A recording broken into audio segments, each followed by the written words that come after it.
Olá, mais uma vez, muito obrigado pela sua audiência, pela sua presença. Sejam todos muito bem-vindos, todos muito bem-vindas. E nós vamos entrevistar aqui hoje o presidente da Associação dos Desenvolvedores Urbanos do Estado de Goiás, a ADU. Vamos falar aqui com o empreendedor João Vitor Araújo. João Vitor, que inclusive acabou de ser reeleito, é seu segundo mandato, né, João? Agora. Eu queria que, para a gente começar, para que você falasse para a gente como que você encontrou a entidade e como que você trabalhou nesse seu primeiro ano e quais são os frutos da sua gestão. Seja muito bem-vindo mais uma vez. Obrigado, Yuri. Obrigado pelo convite e obrigado a todos que estão nos assistindo. Eu cheguei à entidade, nós temos um mandato de 2 anos, é um biênio. Então, eu fui conduzido a presidente a primeira vez em 2022, em maio de 22. E agora reeleito, né, tenho a maior honra, a satisfação. Chapa única, viu, gente? Diga-se de passagem. De ter sido aceito aí, de ter a confiança hoje lá à frente da ADU com 49 loteadores no estado de Goiás. A associação é uma associação jovem, né? Nós nascemos em 2013. 11 anos. Nós fizemos 11 anos. Ano passado, já na minha gestão, nós fizemos lá até um evento de 10 anos. Fizeram a festa dos 10 anos. Viu? Se vocês não foram convidados, é porque ele não te convidou. Estou devendo convite. E durante esses 10 anos, que foram anos de aprendizado, nós tivemos 2 gestões que foram, como eu, reconduzidas, dos 2 primeiros presidentes, do Fernando Costa e depois do Luiz Alexandre, que foram, assim, anos extremamente estratégicos para chegarmos onde chegamos hoje. Até por consolidação da entidade. A entidade é uma entidade irmã do Sindicato da Habitação, do Secov. O Secov, não sei se todos sabem, é o Sindicato da Habitação e é assim na maioria de todos os estados, tais como São Paulo, Rio. Mas, naturalmente, o Sindicato da Habitação, pelo mercado imobiliário ser um mercado extremamente grande, é uma cadeia grande, o Secov, sendo o seu sindicato, é um sindicato bem heterogêneo, né? Então, ele envolve as imobiliárias, os empreendedores, os loteadores, os síndicos dos condomínios, os shopping centers, as galerias, né? Então, você tem todos na mesma cadeia do mercado imobiliário, porém, em funções distintas. E há 11 anos atrás, o nosso líder maior, que é o Marcelo Baiocco, presidente da FEComércio, naquela ocasião, presidente do Secov, já não sei em qual mandato, se terceiro, se quarto, ele terceiro mandato. Terceiro mandato. Ele, em uma das... Eu já frequentava a casa lá, sempre fui muito bem recebido. Eu comecei a frequentar a casa em 2007, né, a frequentar o Secov. Tinha 5 anos de idade. E aí, numa reunião lá em 2013, o Marcelo, nós estávamos localizados na Avenida D. Nós não tínhamos a nossa sede própria lá. Estava em construção, assim. Eu tenho a liberdade de falar nós, porque hoje eu vice-presido o Secov, presidido pelo Antônio Carlos da Costa. E o Marcelo falou, olha, eu acho que nós temos que, como os loteamentos passaram a ser cada vez mais processos extremamente burocráticos junto aos poderes públicos do município, né? E o loteamento, por uma razão histórica, ele nasceu, as grandes loteadoras nasceram de imobiliárias, né? Você pegar o histórico no Brasil inteiro, foi uma imobiliária que, por necessidade, por oportunidade de negócio, ele acabou fazendo um primeiro loteamento, e aí, tão logo, às vezes, deixou de ser só uma imobiliária e passou a ser uma desenvolvedora urbana e tudo mais. E aí ele falou, olha, eu acho que nós tínhamos que fazer, como a ADEME representa muitíssimo bem, né, os incorporadores verticais, nós tínhamos que montar uma associação também nossa, até porque a figura da associação, juridicamente falando, ela independe de certas formalidades que o sindicato impõe, né? E aí eu falei, presidente, tá certo, e nós vamos fazer isso agora. Peguei uma caneta, uma folha em branco e fiz uma ata redigida por mim, de simbólica. Essa ata está hoje emoldurada, está lá. Peça de museu, gente. A ADU, ela tem uma sala cedida pelo Secov, como se fosse a nossa sede, né? E essa ata está lá, emoldurada, pendurada lá. E aí tinha alguns grandes loteadores na ocasião dessa reunião, loteadores aqui de Goiás, né?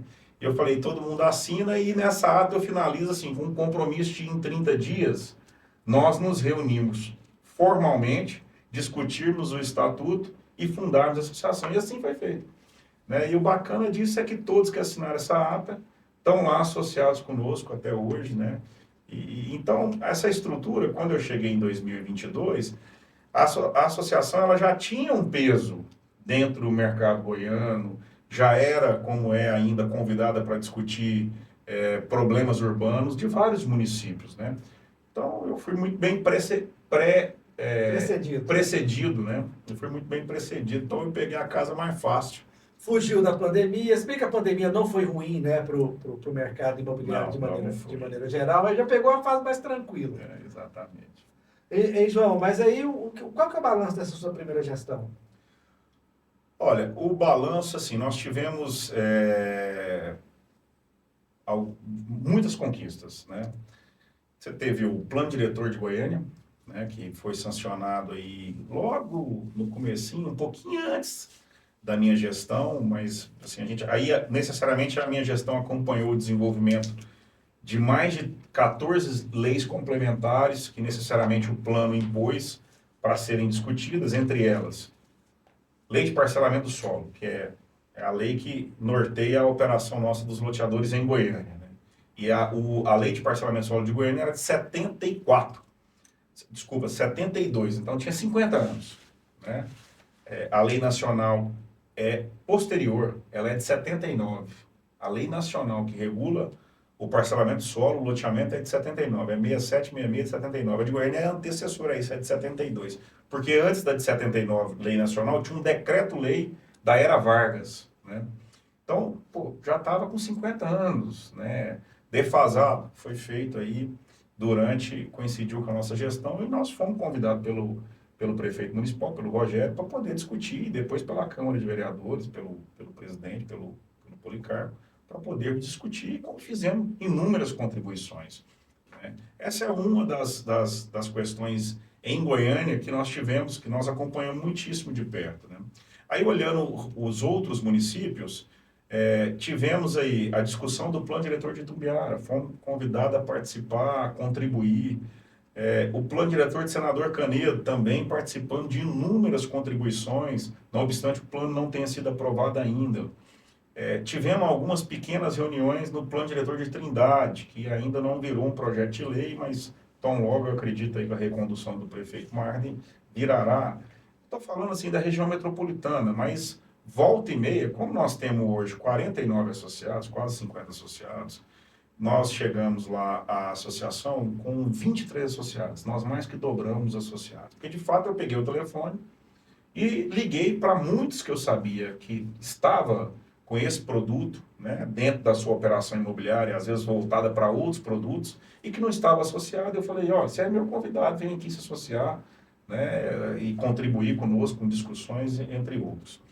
Então, nós tivemos muitos ganhos nesse sentido, passamos a ter oportunidade no governo do governador Ronaldo Caiado a discutir um pouco mais, ou de, no mínimo, poder ser mais ouvido na companhia de saneamento, que tem quase todas as concessões do Estado, que é a Saneago. Nós temos hoje o assento hoje da Federação do Comércio no Conselho de Consumidores da Equatorial, né, que é a concessionária de energia, de um loteador, eu que ocupo lá a convite do Marcelo, e por coincidência me tornei presidente do conselho. O conselho ele é uma cadeira da FEComércio, uma cadeira da Federação da Indústria, uma cadeira da FAEG, uma cadeira do Poder Público Estadual e uma cadeira dos representantes da classe que mais utiliza a energia, que é a classe residencial. É uma ONG voltada aí para assistencialismo, etc. Então, somos nós os conselheiros.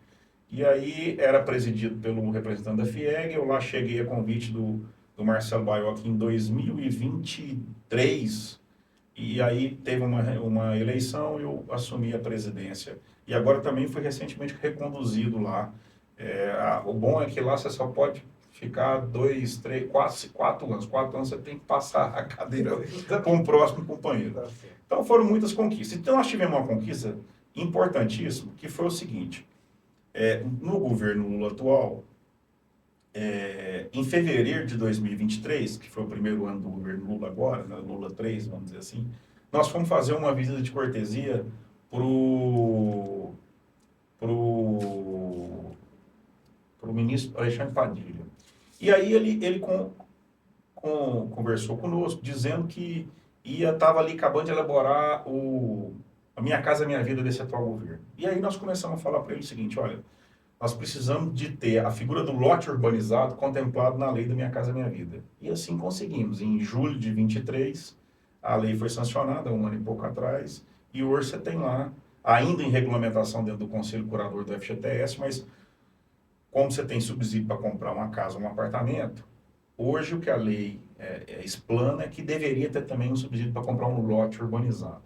Você não tem por razões de regulamentação de mercado, mas nós estamos nesse pleito. Então foram vitórias boas. Tem uma campanha que a gente acompanhou bem de perto, já fizemos outras entrevistas aqui, inclusive com representantes do Ministério Público, que é a questão do lote legal, né? O lote legal é uma campanha permanente, que a associação aí está na linha de frente dela. Eu queria que você falasse o que avançou a questão do lote legal, gente, porque eu já falei isso aqui outras vezes, estou só me repetindo, mas é impressionante porque ainda tem gente que consegue comprar lote clandestino, que chega lá, cadê meu lote? Não, seu lote não é bem esse, seu lote não existe, ou seu lote era de outro. Como que está a campanha Lote Legal? Então, isso foi uma iniciativa da promotora de justiça de Senador Canedo, doutora Marta. Por sinal, uma pessoa muito bacana, excelente, né? Mais do que uma promotora, um ser humano fantástico. Nós fizemos uma entrevista muito boa com ela, entende muito. Entende muito do assunto. E aí, um dia ela comentou conosco que tinha muito problema de loteamento clandestino em Senador Canedo. E aí, no primeiro momento, você fica um pouco até sem entender, porque você pensa... Existe isso ainda? Existe. E não existe só em Senador Canedo. Pois é. Existe em Goiânia. Existe em Goiânia. Vai ter alguém que eu tenho. Tem. Infelizmente tem. E preço, né? O cara vê um preço, sabe que o lote custa 50. Ali tem um lote por 5. O cara vai e compra o lote de 5. Mesmo sem infraestrutura nenhuma, mesmo sabendo que, ou no mínimo desconfiando, né? Com aquele ditado antigo que esmola demais o santo desconfia, mas ele, será? Ou às vezes muito ludibriado pelo sujeito que está fazendo o loteamento clandestino. Enfim, existe. E aí ela me despertou, sabe? E aí nós começamos a fazer um levantamento de outras áreas que poderiam estar nessa mesma situação. E aí, pasmem, nós temos loteamento clandestino debaixo das Barbas nossa aqui, em Goiânia, na capital, né? Que é uma cidade de mais de 1,5 milhão de habitantes, que não é que não tem favela porque não tem morro, né? A topografia nossa é muito plana, mas é porque, historicamente, o desenvolvimento urbano da capital, primeiro que ela é uma capital jovem, segundo porque os desenvolvedores urbanos aqui sempre foram muito presentes, né? E sempre tiveram muito à frente, né? Na vanguarda do mercado.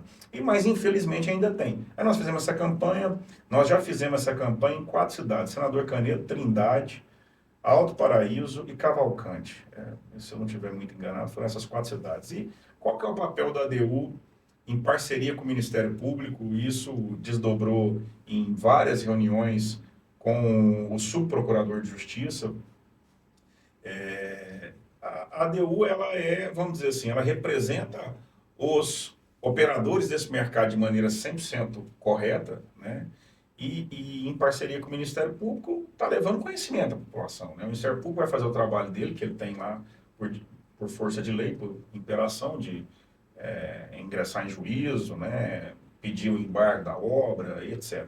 E nós estamos ali para mostrar clareza à população, porque não é difícil de se comprar um empreendimento legal.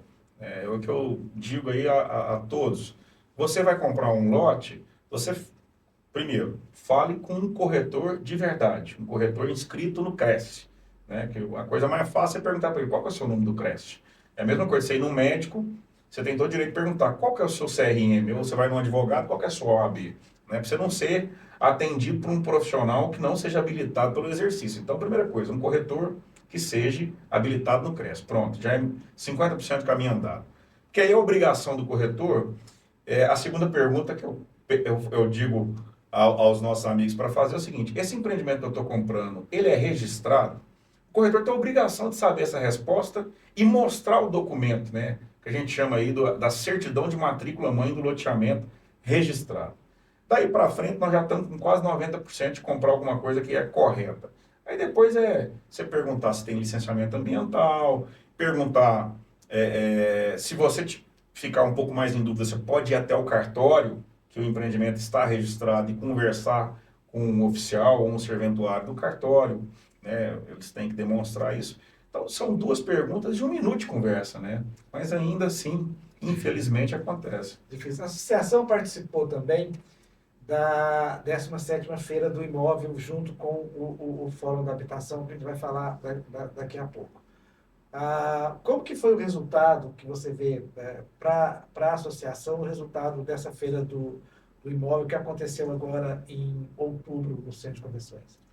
Ótimo. O Feirão do Imóvel é uma tradição nossa, né? 17ª. Feira.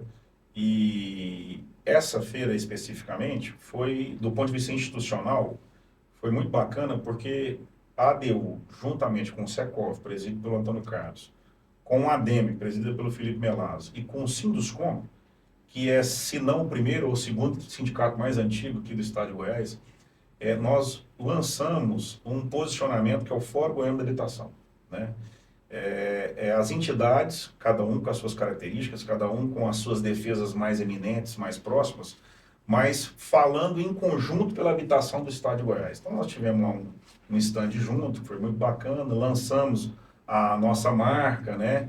E nós temos aí, de 2 anos para cá, feito um trabalho de trocarmos muita ideia sobre a habitação em Goiás, independente seja lote, barato ou caro, para qualquer classe, apartamento da mesma forma, casa da mesma forma, seja que preço for, seja Minha Casa Minha Vida, seja apartamento mais ornamentado, mas olhando do ponto de vista principalmente das grandes infraestruturas no estado de Goiás, porque nós precisamos das grandes infraestruturas resolvidas. As grandes infraestruturas são água, energia, acesso viário, entre outras. E essas grandes infraestruturas, na maioria dos casos, nós só conseguimos se tiver o poder público municipal ou estadual conosco. Senão inviabiliza os empreendimentos do ponto de vista financeiro, né? Então, por isso, do Fórum Goiano da Habitação. Esse foi um grande marco dessa feira. E segundo, nós tivemos lá estandes de muitos loteadores, parceiros, a grande maioria associado conosco. E assim, eu costumo dizer o seguinte, às vezes me perguntam, João, eu tive um stand lá de um projeto particular meu que esteve na feira. João, você vendeu algum lote? Vou ser sincero, não vendi nenhum lote. Mas o objetivo da feira não é simplesmente vender de imediato, é você mostrar seu produto, é você captar o lead, né? Às vezes o sujeito, o cliente interessado, ele não vai fechar lá contigo porque ele quer visitar o empreendimento. Mas você está institucionalmente propagando o seu negócio. Então, nesse ponto de vista, a feira foi um sucesso. Também houveram muitos negócios realizados, porque a Caixa Econômica estava com uma condição diferente lá dentro, no stand dela. E foi ainda antes dessa mudança da Caixa, agora recente, que Brasília colocou. Então, foi muito positivo, né? É um marco. Nós não temos... Agora, todos os anos, nós só vamos ampliar e buscar, inclusive... outros tipos de interação com o público para que a gente possa crescer a feira. Eu não tenho dúvida disso. João, o Consórcio Sul. Como que está o Consórcio Sul hoje? Qual que é a participação da ADU nele? Lá em Senador Candido. Isso. Olha só, eu vou falar do Consórcio Sul, mas vou estender um pouquinho de outros consórcios. Então, é o que eu acabei de dizer. A infraestrutura macro é algo que às vezes... impossibilita financeiramente, comercialmente, de forma operacional, alguns empreendimentos. Quando você vai para um caso de um prédio, o lote já existe, né? Então, por exemplo, há quantos anos atrás foi loteado o setor Marista, setor Bueno, etc., né? Isso, não sei, mais de 50 anos, 60, 70 anos, né? Por aí. Então, o parcelamento do solo aconteceu, a infraestrutura macro de saneamento básico, de energia, de conveniência, de atenção pública, ela chegou. O sujeito vai fazer um prédio gigantesco, como o Orion foi feito na Portugal, com a Mutirão, mas o lote já existia. Eu brinco que é o seguinte, você não precisa nem se preocupar com a divisa, porque a divisa, ela é quase que in natura. Você não tem que se preocupar com isso, né? Quando você vai fazer um loteamento, se eu tivesse há 50, 60 anos atrás loteando o Marista ou o Bueno, olha o tamanho das adversidades que nós teríamos. Pô, como é que nós vamos levar a água para lá? Como é que vai ser esgoto? Recolher o esgoto? Como é que é coleta de lixo? E o ônibus vai ou não vai? Então, as interferências macro de infraestrutura são infinitamente maiores. Não obstante, você tem um processo mais burocrático, mais longo, comparado com a construção de um óleo, que é o prédio mais alto do Centro-Oeste. Você passa lá e fala, cara, isso aqui é muito mais difícil de fazer do que um loteamento. Do ponto de vista de construção, com certeza é. Mas do ponto de vista de infraestrutura e interferência para a cidade, não. Um loteamento ele tem outras questões a mais. Então, o Consórcio Sul foi uma parceria público-privada que o Ministério Público, representado pelo Ministério Público de Senador Canedo, lá, né, pelas promotores e Senador Canedo, participou aonde? Lá em Senador Canedo, a concessionária de água é uma concessionária própria de Senador Canedo, a Sanesc. E ela tinha um problema de infraestrutura para fazer o crescimento imobiliário às margens da GO 020, dentro dos limites de Senador Canedo. E foi uma sacada muito grande do gestor de falar assim, ó, peraí, você tem todo esse desenvolvimento para vir para cá e tem público para comprar, o que eu tenho que fazer? Eu tenho que incentivar para que isso aconteça. Porém, a Sanesc, minha autarquia aqui, ela tem uma dificuldade financeira de fazer esses investimentos no prazo que os empreendimentos precisam de serem feitos. Então, chamou os empreendedores e nós antecipamos grandes investimentos. Uma grande adutora, que foi feita lá para atender aproximadamente mais de 10 mil pessoas futuras que morarão lá. Agora, nós já estamos discutindo o mesmo processo entre os empreendedores, a Sanesc, Ministério Público também participando e fazendo a sua fiscalização, mesmo de forma embrionária, né? Com a situação do esgoto, né?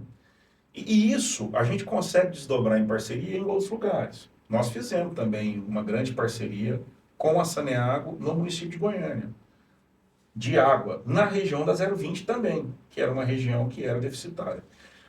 Para concluir, Yuri, o que eu tenho de oportunidade para falar para as concessionárias? Na questão de energia é um pouco mais complexo, porque a regulação da energia ela não é municipal. O poder concedente de água e esgoto é o município que é o poder concedente, não é nem o Estado. O Estado tem suas regulações, mas é o município que é o poder concedente. Na energia, é a União que é o poder concedente, não é o Estado e muito menos o município.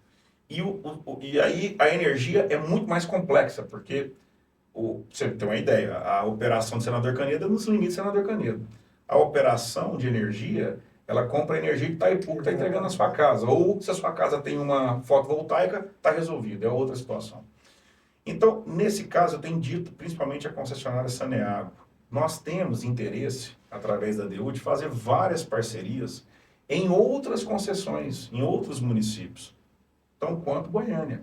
Goiânia tem um compromisso, a Saneago tem um compromisso enquanto concessionária de Goiânia, falando especificamente de Goiânia, com o município de Goiânia. Esse documento é de 2020, no final do governo Íris, de universalizar água e esgoto até 2033, que é o centenário. Então tá aí. Nós estamos falando de 8 anos. 9 anos. 9 anos. Então, o que acontece? Nós temos, às vezes, muitas regiões que vão ficar para o último momento. O que nós podemos fazer enquanto empreendedor? Antecipar esse investimento em PPP. Então, tem muita oportunidade. Ô, João, bom, para a gente terminar, como última pergunta, 2025. Como que a ADU vai atuar em 2025 e o que você espera do ano em termos da economia e do ambiente de negócio? Bom, eu acho que a macroeconomia brasileira, e eu não sou economista, eu sou empreendedor, então eu brinco o seguinte... no Brasil, quem é empreendedor sabe mais de economia do que o ministro da Fazenda. Ou no mínimo pode palpitar bastante. Esquece. Igual futebol. É igual futebol, você pode palpitar bastante. Assim, se você pensar assim de forma geral, o Brasil sempre foi altos e baixos, historicamente. O mundo quase que é sempre assim. Porém, em alguns lugares mais estáveis. O Brasil não, é sempre alto e baixo. E por isso que faz ter oportunidades, né? E daí, quando você olha, vamos pensar o seguinte, o poder de compra do brasileiro, ele reduziu muito. Por quê? Porque se nós vivemos uma época inflacionária, por conta da pandemia, que mudou os preços de tudo no mundo inteiro. Não é só no Brasil. Então, logo aí nós estamos vendo a eleição dos Estados Unidos, a população reclamando de inflação, e é assim no mundo inteiro. Então, você tem um problema inflacionário grande, automaticamente o poder de compra da família reduziu. Porém, nós estamos vivendo pleno emprego. Hoje, principalmente nós aqui no Centro-Oeste Goiânia, Nós vivemos pleno emprego, o que faz alguns setores sofrerem inflação. Você vê, se você vai para a construção civil, a mão de obra da construção civil sofre uma inflação descasada do índice de correção da inflação da construção civil, que é o INCC. E detalhe, não é de agora, não estou falando de 2024 não, eu estou falando já tem uns 2, 3 anos. Desde 2020. E vai ficar os próximos 5. Porque o tanto de construção civil que nós temos que entregar, vai ficar os próximos 5. Então, diz que pintor não acha em Goiânia. Se você achar, você pode laçar. Sequestra ele. Sequestra que é extinção, né? É uma brincadeira. E é verdade. Então, isso faz com que nós tenhamos pleno emprego. Porém, faz crescer o preço em alguns momentos aí de inflação. Onde eu quero chegar com isso? Quando você olha macro, você tem muitos efeitos aí mundo afora que faz com que a economia fique... Você tem a questão do agro, que sofreu um pouco mais, mas no mercado imobiliário não sentimos. Então, o que acontece? Quando você olha 2025, eu vou usar a pesquisa que a ADU faz, que ela é uma pesquisa trimestral, que a gente tem desde 2017 com a Brain, que a gente mede o estoque e a velocidade de venda sobre a oferta em Goiânia e na região metropolitana. Nós estamos de 3 em 3 meses, com o segundo menor estoque de uma série de 2017 para cá. Ou seja, nós vendemos muitíssimo bem. Se a gente pegar a velocidade de venda sobre a oferta e o quanto que nós vendemos nesse último trimestre, nesse terceiro tri, foi o terceiro melhor trimestre na história desde 2017. E olha que 2017 a gente estava transitando o governo de Dilma para Temer, sofrendo ainda o efeito da maior estagnação da história do país. Se você pegar que sempre o último trimestre lança muito pouco por razões burocráticas e por razões comerciais, que não se vende muito bem imóvel no final do ano, e nós temos muitos municípios, falando só da metropolitana de Goiânia, que vão mudar a gestão, como Goiânia vai mudar a gestão, esse quarto tri não vai lançar muita coisa, vai continuar vendendo, ou seja, vai diminuir o estoque, e nós vamos entrar no primeiro tri do ano que vem, com muita burocracia ainda para ser acertada, troca de gestão, nós não vamos ter novos lançamentos. Eu estou dizendo que nós vamos chegar, muito provavelmente, no primeiro tri de 2025, com o menor estoque da história, medido desde 2017, falando de lote, casa e chácara. Quando eu falo essa pesquisa, eu meço casa, estamos falando só de lançamentos, né? Coisas antigas e já vendidas não entram aí, só dos novos entrantes. Então, estamos falando de casa, chácara, lote aberto e lote fechado. O que eu quero dizer com isso? Quero dizer duas coisas. Quem não comprou seu lote, sua casa ainda, corre e compra, porque muito provavelmente o preço vai subir por uma razão de oferta e demanda, sem sombra de dúvida. Então, nós estamos empolgados, né? Nós estamos empolgados com o mercado. Eu acho que os problemas da macroeconomia existem, têm que ser monitorados, etc, etc. Mas Goiânia ainda sofreu muito pouco, vista outras capitais. A metropolitana do mesmo jeito. O agro já começou a reagir, a cadeia gigantesca, tanto da pecuária quanto da agricultura, começou a ganhar preço. A subida do dólar favorece ao agro, principalmente na commodity, soja, milho, etc. Então, o Goiânia está num momento muito... Goiânia Metropolitana, Estado de Goiás, num momento muito bacana de se empreender, eu não tenho dúvida disso. Bom, nós conversamos aqui com o João Vitor Araújo, presidente da ADU, que é a Associação dos Desenvolvedores Urbanos do Estado de Goiás.